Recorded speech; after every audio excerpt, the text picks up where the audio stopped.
সম্মানিত সুপ্রিয় দর্শক শ্রোতা দেশ ও প্রবাস থেকে যারা আমাদের সাথে সংযুক্ত আছেন, ভিডিও দেখছেন অথবা শুনছেন, সবাইকে জানাই আন্তরিক প্রীতি ও শুভেচ্ছা। বন্ধুরা, আমি কথা বলছিলাম একটা সুইট আপুর সাথে, প্রতিবেদন করবে, অডিও কলে সংযুক্ত। কেন আসলো প্রতিবেদনে, বিস্তারিত ভিডিও জুড়ে থাকছে, অবশ্যই ভিডিওটা আপনারা কন্টিনিউ করবেন। আসসালামু আলাইকুম। ওয়ালাইকুম আসসালাম। আসসালামু আলাইকুম। ওয়ালাইকুম আসসালাম। আপু, আপনি কি ভালো আছেন? হ্যাঁ ভাইয়া, ভালো আছি। আপনি ভালো আছেন? এই তো আলহামদুলিল্লাহ, আমি ভালো আছি। ভালো আছেন, ভালো থাকবেন, ভালো থাকাই কামনা করছি। শুনতে চাচ্ছিলাম প্রতিবেদনে আসার কারণ কি ছিল, কেন আসছেন, কি চাইতেছেন একটু বলেন। ভাইয়া প্রতিবেদন আসি, আমি তো একটু অসহায় হিসাবে প্রতিবেদন আসি। আমার একটা ছেলে আছে, 2 বছর বয়স। হুম। স্বামী নেই, স্বামী ওই বাড়িত বউ রাখি আমাকে দেশে আইছে, দেখা হইছে, এমনি আমারও পছন্দ করে বিয়ে করছে। বাড়িতে গেছে আর মা বউ সবাই মিলে কি যে বেজাল টেজাল করি আর আইতো দেন। আজকে 2 বছর আইয়ে না। এর কারণে আমি বাচ্চা আছে, আমার মা আছে, আর কেউ নেই। আমি বাচ্চাটা নিয়ে একটু অসহায় ইয়ালাই আমি প্রতিবেদনে গেছি। চাইতেছেন কি, এই আর কি। টাকা পয়সা সহযোগিতা চান মানুষের কাছে?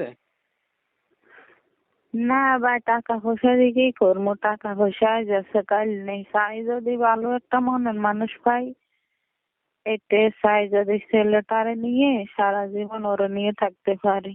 আপনার না হাজবেন্ড টাকা আছে? পয়সা চাই না। জি। আপনার না স্বামী আছে বললেন? না, আমার স্বামী আসছিল, এখন নাই। কইছি না দেশে চলে গেছে যে। তো দেশে আর চলে আসে না, গেছে, আমি এখন ছাড়াছাড়ি তো বেজাল করে নাই, ভাঙ্গি বুঝেন নাই? দিছি। না, চা করে দিছি, বেজাল ভাঙ্গি দিছি। সে আজকে 2 বছর আমার কাছে আসে না, তো এর আশা আমি আর কত থাকবো। ইয়াল্লা হে এর পোলা পাইন আছে, বউ আছে বাড়িতে। হে কইছে এখানে আর আসবো না, এর কারণে আমার বেজাল আমি ভাঙ্গি দিছি। বেজাল ভাঙিয়ে দিচ্ছেন। আপনার বয়স কত? আমার বয়স 22 বছর। বাচ্চা একটা আছে না? যে 2 এখন বছর ছেলে একটা আছে। এখন আপনার সংসার চলে কিভাবে? সংসার ভাইয়া আমি চালাই।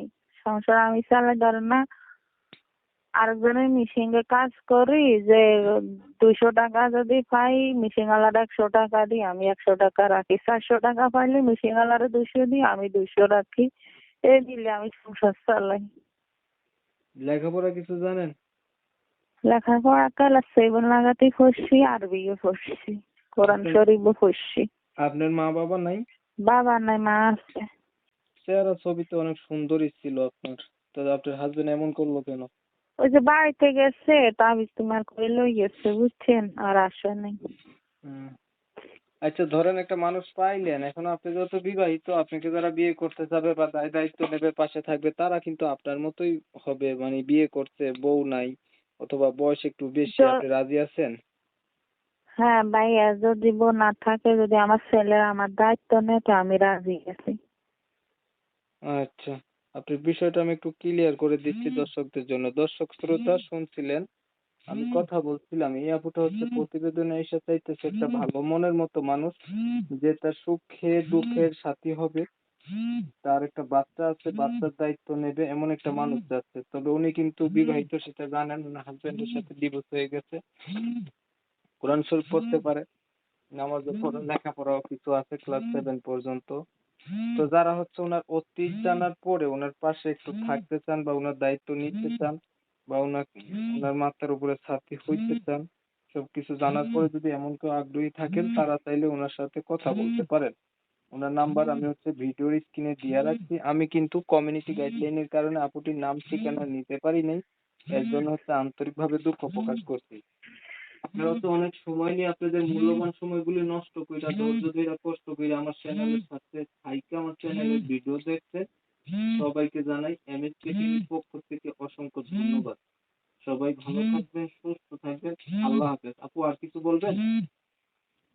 জি না ভাই, আর কিছু বলবো ঠিক না, আছে, তো আপনিও রাখেন। ভালো আসসালামু থাকবেন। আলাইকুম।